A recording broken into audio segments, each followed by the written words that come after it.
Arise, Queens. This is the All Queens Army, where women are provided with the tools you need to overcome your fears, face your flaws, and experience breakthroughs as you develop self-esteem so strong you emanate royalty. Now, for your host and commander of the All Queens Army, Breezy Time.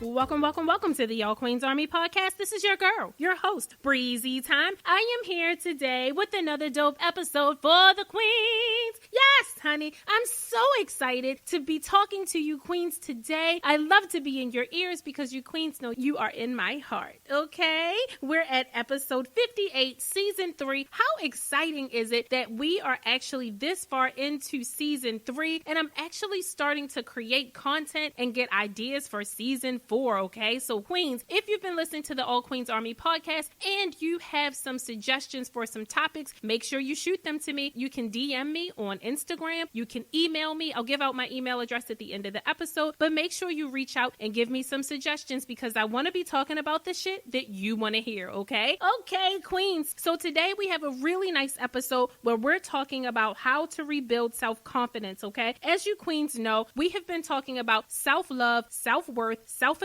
and self-confidence throughout this entire season. That's kind of the theme for this season. It's really about focusing on ourselves, loving on ourselves, being kinder to ourselves, healing some of the pains, overcoming some of the shit that's standing in our way and preventing us from living our best life. That is what season 3 has been all about. So we're going to continue with that same theme today and talk about how to rebuild your self-confidence, okay? Now, before we jump into the topic, I want to just say thank you so much, Queens, for going to the website and clearly loving the content, honey. When I look at my analytics on the All Queens Army website, you Queens are on there, baby. Y'all are taking the e-courses. You guys are reading the blogs. So that is super duper exciting. Thank you so much. I really hope that that's an indication that you're finding the e-courses very helpful and also that the blogs are motivating you, okay? So if you're new around here, there are e-courses on the website at allqueensarmy.com. You can click on the tab that says courses. There are 5 courses that are up right now that are actually right in alignment with all of the things that we've been talking about this season. So if you need to get into more detail, more depth, you need step-by-step assistance with how to overcome all of the things that we've talked about in season 3. That's what the e-courses are for. They are free for all of the queens in the queendom. So take advantage if you haven't already. Also, I write a blog every single week. I drop it on Thursday mornings at 6 a.m. So make sure you're taking the time to go over there, get your daily dose of motivation on Thursdays. And then last but not least, if you have not subscribed to the All Queens Army podcast, go to the website at allqueensarmy.com, click on subscribe. You can subscribe using any of the platforms, and we're on Apple Podcasts, Google Play, Spotify, YouTube, and iTunes, okay?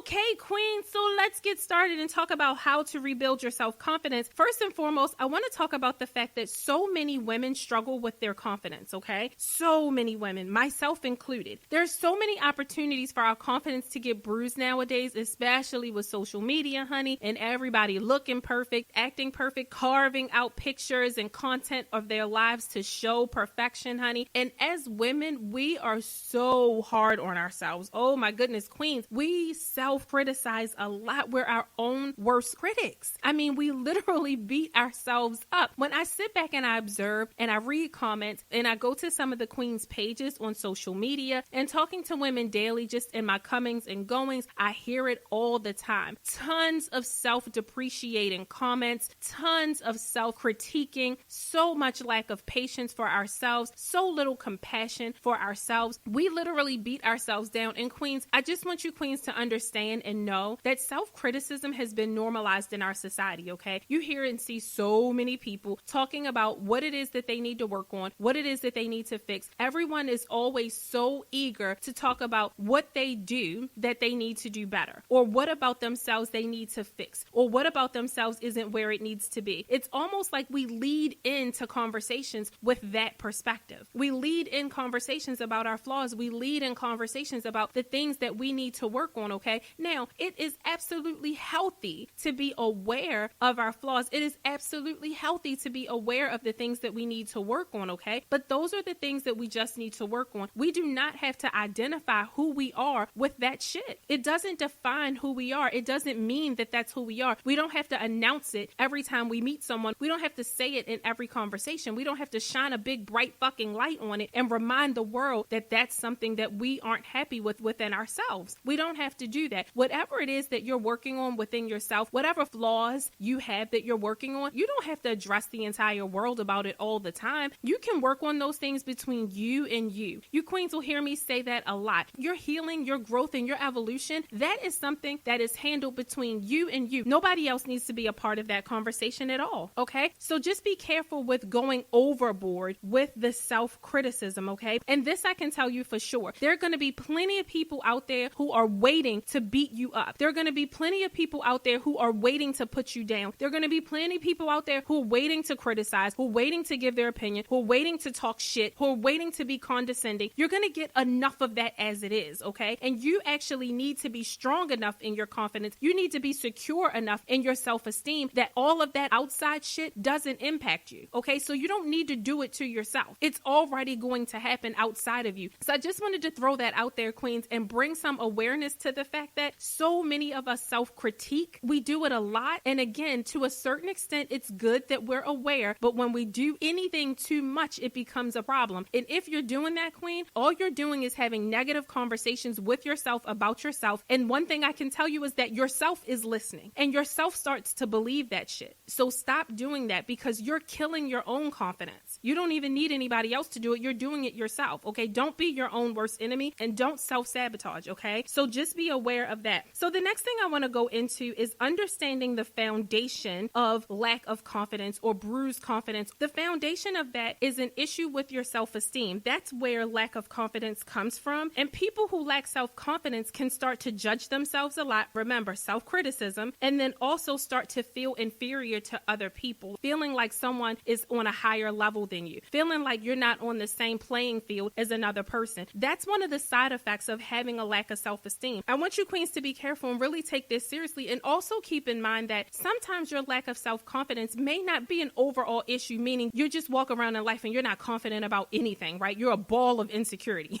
That's not necessarily what this episode is about. This episode is identifying places and areas in your life where you lack confidence, okay? Some people are super duper confident about certain areas of their lives, but then they have other areas where they're not so confident in. And I'll give you an example. One of the ladies that I work with, she is super confident, honey, on the job. This woman knows her shit inside and out. She knows the hell out of that job, and she has elevated her career year after year after year, climbing the corporate ladder, making well over 6 figures, honey, and she is super confident. She literally exudes confidence when we're in meetings at work. But if you talk to her outside of work, she is totally different. She is super duper insecure about her weight. She doesn't like her size, and I hear these types of things. So just because you're not walking around like a nervous ball of insecurity, it doesn't mean that you don't have some areas in your life where you lack confidence. Now, remember the last episode, and what we talked about was how to get over fear and truly go for it. And one of the things that we talked about is the things that we're afraid to go for, the things that we're holding ourselves back from achieving, come from a lack of confidence. So again, there's certain areas of our lives where we have a little bit of a confidence issue, and that's what we're talking about today. So this applies to everyone because no one is 100% secure in every part of their life. Not me, not you, not anyone, okay? Even if people look like their lives are the shit, oh, they have the perfect family, they have the perfect dog, they have the perfect parents, they have the perfect kids, they have the perfect husband or the perfect wife, they have the perfect body and the perfect smile, and they've got money and they're successful.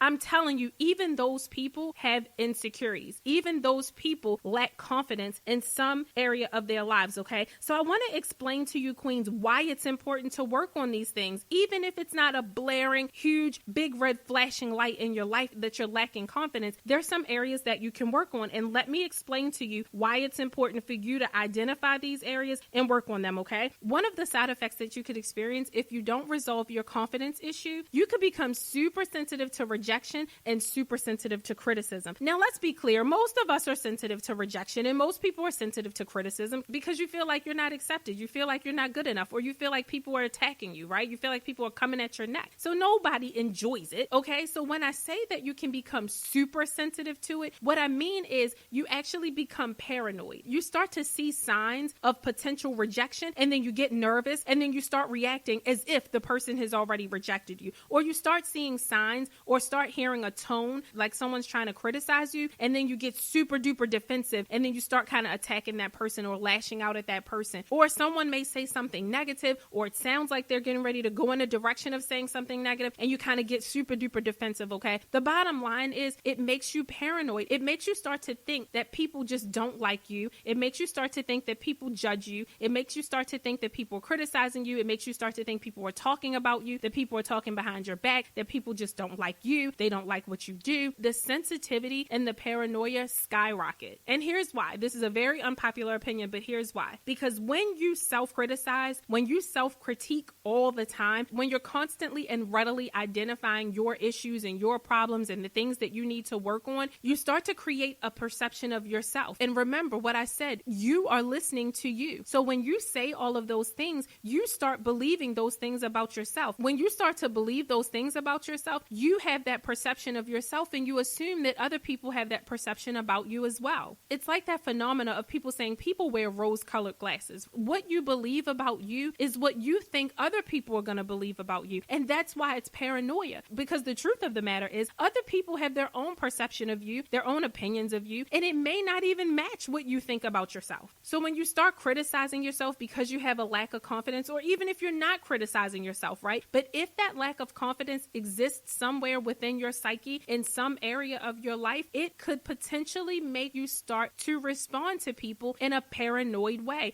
assuming or thinking that people are talking shit about you, or they don't like you, or they have a problem with you, or they don't accept you, or they're judging you. And that's really not where they're coming from. And when you start thinking like that, what it does to your reactions and what it does to your behavior is manifesting a defensive attitude, okay? It manifests defensiveness, sometimes even being cynical or lashing out. You start attacking people because you feel attacked.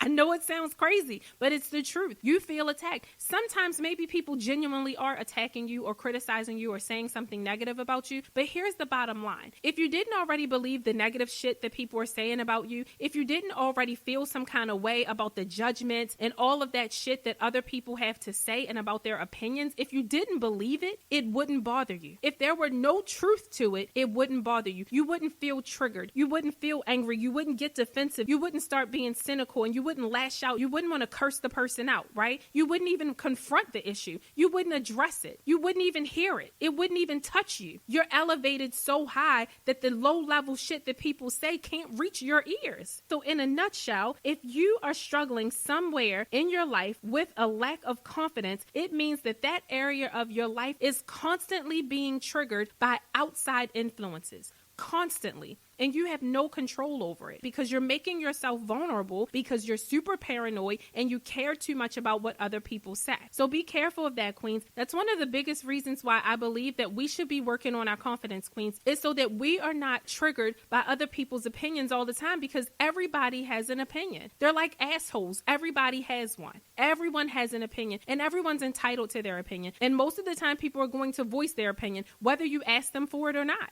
So you have to learn how to rise above it to a place where it doesn't bother you. And again, because of the fact that we live in the era of social media and the fact that we live in an era of people being so fucking rude and saying anything out of their mouths and saying things that they really have no knowledge about, because we live in that type of society today, you have got to put on an armor to make sure that these people cannot fuck with your mindset. Period. So it's important to work on your confidence, okay? So queens, if you're a regular around here listening to the podcast, one of the things that you know is that in order for you to work on something, you first have to acknowledge that you need to work on it. So I hope that I convinced you that working on your confidence is something necessary to do, even if it's not that big of a deal in your life. We all can improve in some way, shape, or form, okay? So I hope that I've convinced you why it's important to work on your confidence. Once you acknowledge that there's something for you to work on, the second piece of it is trying to identify, how did I get here? Why am I responding this way? Why do I feel this way? Once you can get to that point, then you can take your control back, okay? That's how you resolve any problem that you have in life. That's how you heal any issue that you're dealing with. You have to first admit it, and then you have to figure out, why is this happening? Why am I responding this way? Why do I feel this way? What created this in me? What started this pattern of behavior and feeling in me? You have to uncover that, queens. You have to. So let me give you a couple of things that people can go through that can cause or perpetuate a lack of confidence. Okay, so just listen to a couple of these examples and see if any of them resonate with you, or if they kind of jog your memory and make you think about something and say, maybe that's something I need to look further into. Okay, so here's a couple. The first example is about your upbringing, okay? Having uninvolved or negligent parents, where you just didn't receive the love, the attention, or the approval that you needed during those core foundation building years of your life, okay? If you felt like your parents just didn't pay you enough attention, like they just weren't there, they weren't really interested, they were focused more on other things that they were doing, or the other side of that, they were super judgmental, they criticized you all the time, they compared you to other people, or you had a completely absent parent, an absent mother, an absent father. And queens, please understand, there's no judgment here. Okay, some people had absent parents because their parents passed away when they were young. Some people had absent parents because their parents were ill. There's no judgment. All we're doing is just identifying what could have caused you to start feeling that lack of confidence and that lack of self-esteem, okay? So that's one example. Another example is negative peers and friends, okay? Your circle of influence is what I call it. The people that you hang around all the time, your circle. While you may not feel like that's your circle of influence, it is. If you spend enough time with those people, they influence you, okay? So if they are negative, I'm telling you, I talked about it on last week's episode, how that negativity can just jump off of people and hop right on your back, okay? Energy cannot be destroyed. I said this last week. Energy can only be transferred. And anyone who walks around miserable, negative, complaining, bitchy all the time, negative energy doesn't feel good. It feels burdensome. It feels heavy. It feels yucky. People who are negative and miserable, they want to get rid of that energy, okay? And what they typically do is find someone else that they can transfer that energy to. And how do they do it? They talk and talk and talk and go on and on and on and bitch and bitch and bitch. And when they do that, it's literally like a demon jumping off of their back and jumping on yours. They're transferring the negative energy to you. So you have to be careful about that. When people do that, they are lowering your vibration and you're letting them. And low vibration is a lack of self-worth. It is a lack of self-esteem. It is a lack of confidence. So you have to really be careful about that. So think about that and observe, what kind of people do you have around? What kind of mindset do your peers have? Okay. If they have a negative mindset, that could perpetuate your lack of confidence. The next example is experiencing trauma. A lot of people have experienced trauma. Most people actually have experienced trauma.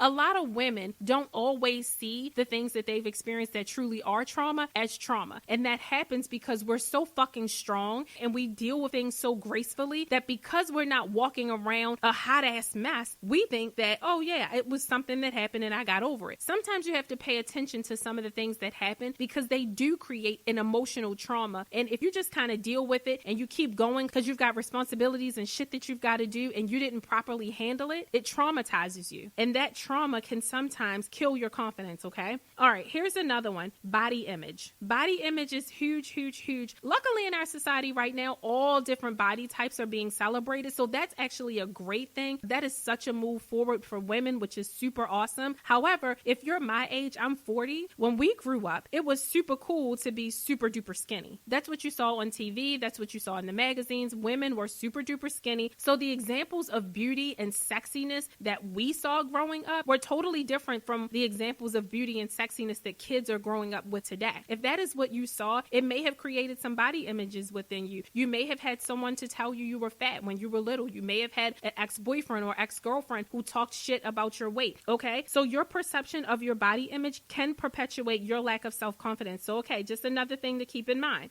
Here's another example, and this is a big one, and one that a lot of people don't associate with low self-esteem or a lack of confidence, is setting unrealistic goals. Unrealistic goals will kill your confidence, okay? Unrealistic goals mean that you're trying to set a goal so high that there's really just no way that you could possibly do do it. Now, some people will argue me and say, well, there's no such thing as unrealistic. It's whatever you believe, because that's the shit that I say. Like, don't be trying to throw my own shit back at me, okay? But here's the thing. Here's why I say unrealistic. And let me just give you an example from my own life. I still have a full-time job. It is unrealistic for me to think that I'm going to be able to run 3 or 4 businesses and do my full-time job and do it well and be a wife and be a mom and be a daughter. There's just 24 hours in a day, okay? I can't do them all well. I can probably do them all, but I'm not doing any of them well. So if I set that goal for myself that I'm able to do all of these things, I'm going to kill my own confidence, because every time I fail at one of them, every time I don't give one of them my all, every time I slip up and fuck up and one of them don't get done, I'm going to beat myself up. I'm going to go right into that whole self-criticizing thing. I'm going to go right into the lack of compassion and say, I should have did it. Why didn't I do this? Why didn't I do that? It's this whole guilt thing that we put ourselves through as women. I know you all do it too. So that's how setting unrealistic goals can start chopping away at your confidence. It's important that you're more realistic with your goals. With the time that you have and the resources that you have,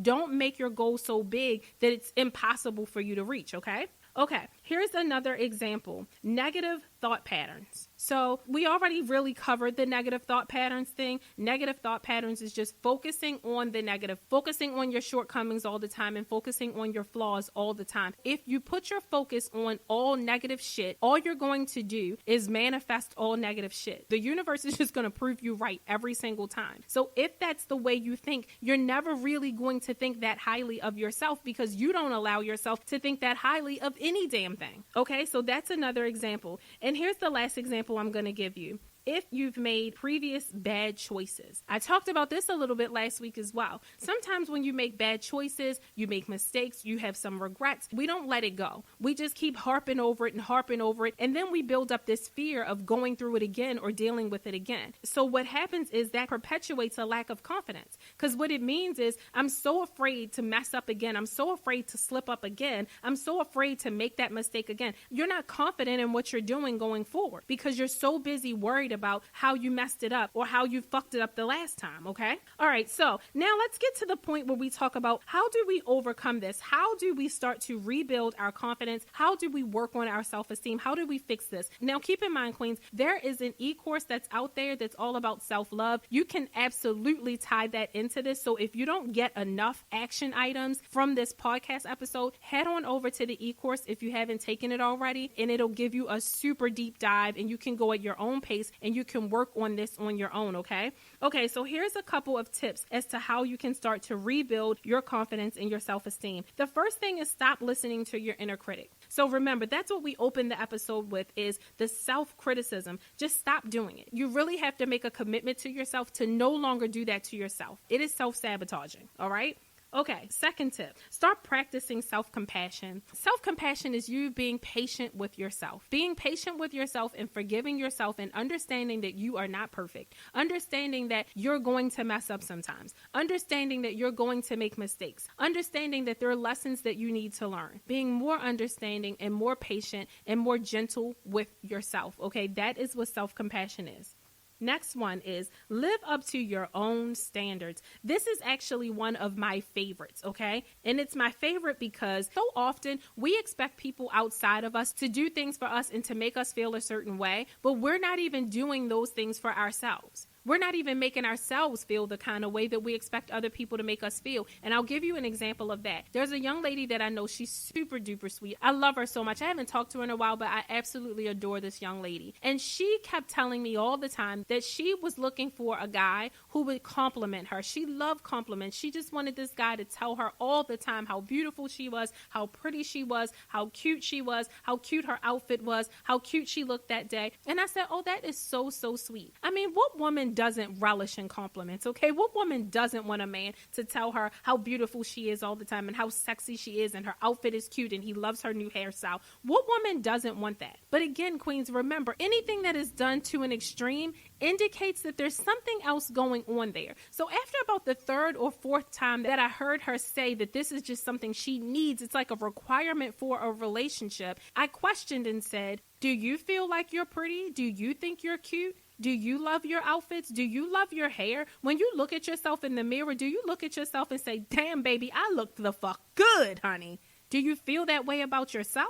And the reason I asked her that is because I thought it was so odd that she focused very heavily on wanting that out of a relationship. Every conversation that we had about the qualities that she was looking for in a relationship, that was like number one, and she would harp on it for like 10 minutes. And it's like, honey, is it anything else that you require out of the relationship, or is it just you want a man who just tell you pretty all the time and you don't care anything else about who he is, where he's from, and nothing else, right? You have no other standards. That's it. So that's what made me kind of question it and say, well, do you think you're pretty? And she actually hesitated, and then she said, I'm all right. And I'm thinking to myself as I'm looking at this girl, she is fucking drop dead gorgeous. I mean, gorgeous. The most beautiful skin, the most beautiful hair, super duper pretty. And I'm thinking to myself, here you are wanting so badly to have a relationship where a man is paying you all of these compliments, honey. And it's because you lack the confidence to feel that way on your own. See, if you believe it about yourself, it's not a requirement that someone else does it. And that's why I give that as a tip. Live up to your own standard. Whatever it is that you're seeking from someone else, whatever it is that you want out of life, make sure you become it or do it yourself. That's where the confidence comes in, because it is a lack of confidence to need it or require it from something or someone else. It says that you don't have it, okay? It says that you don't feel that way about yourself because you want someone else to make you feel that way or give you that experience. Do it for yourself. Live up to your own standards, okay? Okay, moving on. Here's another tip. Do something meaningful that you believe in. If every day you wake up and you're not being fulfilled by what it is that you do, and this isn't even necessarily about your job or your career, it's just what do you do with your time? What do you do with your day? If you do meaningless shit, now be clear, queens, you're the only one who can determine whether what you're doing is meaningful or meaningless. If you're doing meaningless shit, as far as you're concerned, you're going to have a lack of confidence because you're not being fulfilled. You don't even believe that what you're doing is worth anything. It's not fulfilling you, and it kills your confidence, okay?